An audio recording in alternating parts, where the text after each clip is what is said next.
Hi, I'm Jake Blount, and this is The Root. Welcome to our instructional video series.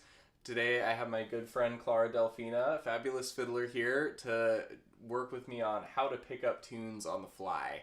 We have the fun position of being old-time musicians on this Bluegrass channel trying to cover topics that are relevant to both fields. I know not all of these things may transfer directly, particularly if you're doing things on the more progressive side of the Bluegrass genre, but for those more traditional tunes, this may be a helpful series of tips and tricks on how to improve your ability to pick up tunes on the fly, whether it's in a jam session, a rehearsal, or at any other time. So Clara's going to teach me a tune now. What tune are you going to teach me? I'm going to teach you Rat's Gone to Rest. Okay. I don't know how I don't know this yet, but I don't.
So my basic method for learning tunes like that is to think about the notes that have the most emphasis in the melody. So usually we're thinking about the first note in the scale, the tonic or the 1, and we're thinking about the 4 or the 5, depending on the tune. Now that was a pretty 4-heavy tune, I think. I felt more 6s happening in the melody.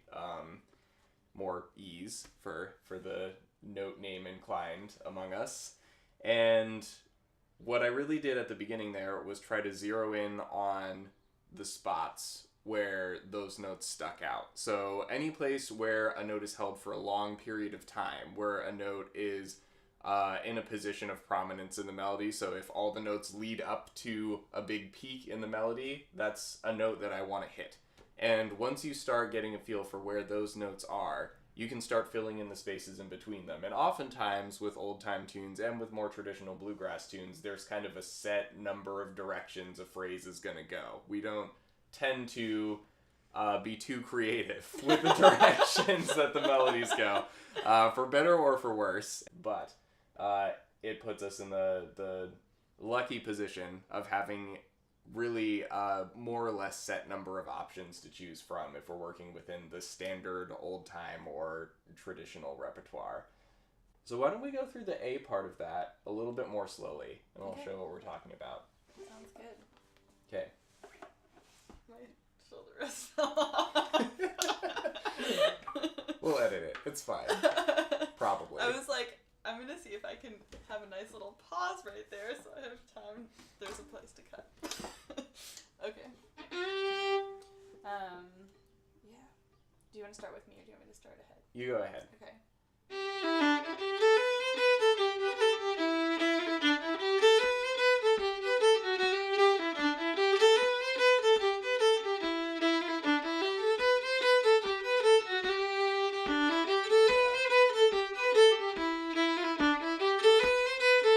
So where are my ears going here?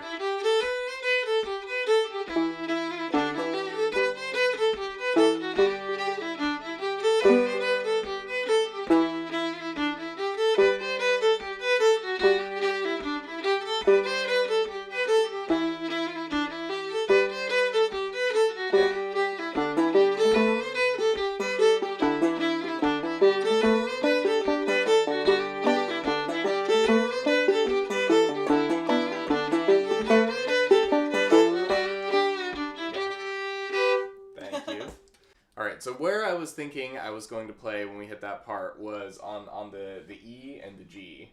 Those notes to me really stick out there. And because I'm playing a fretless banjo right now, I have limited options as far as my melodic toolbox. It's going to be pretty hard for me to get all of the notes that the fiddle player is playing. And for my part, at least in old time, I don't think that's the banjo player's job.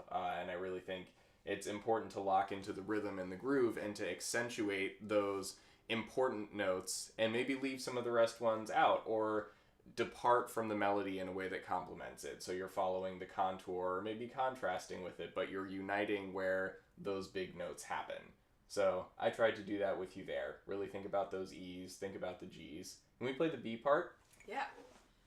Totes my goats. I'm leaving that in there.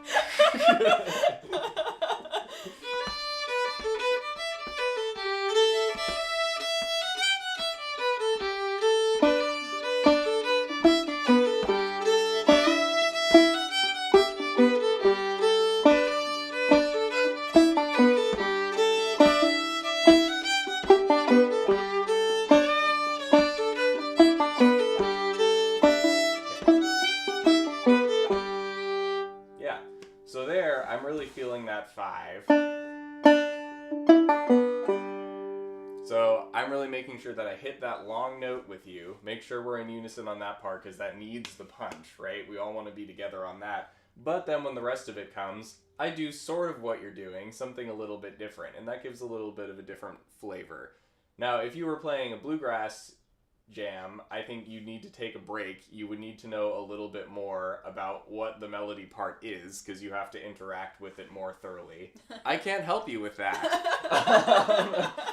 But I do sometimes play more melodic claw hammer banjo. I do also play the fiddle. And when I'm picking up tunes, I do follow that same general structure of making sure that I'm thinking about the important notes, locking on to where the fiddle player leading the tune is putting the emphasis. And then it makes it that much easier for me to lock onto those points and helps me get a better sense of where I need to go in between those points. So I hope that was helpful. Thanks to Clara for joining me for this video. Thank you all for watching. I hope to see you all again next month. This video is brought to you by the Murphy Method. The Murphy Method is an online bluegrass education tool designed to teach you to play bluegrass by ear, so there's no tab or written sheet music to agonize over. The instructors at the Murphy Method have over 40 years of teaching experience and have beginner lessons on every instrument you might want to jam on, including the ukulele and your singing voice. If you're looking for a more immersive experience, they also offer 3 LGBTQ-friendly camps per year. All of their lessons can be downloaded or instantly streamed upon purchase, so there's no excuse not to get started right away. Plus, they're offering viewers of The Root an exclusive discount on your first lesson. Use code PRIDE25 to get 25% off any full-price lesson, DVD or download.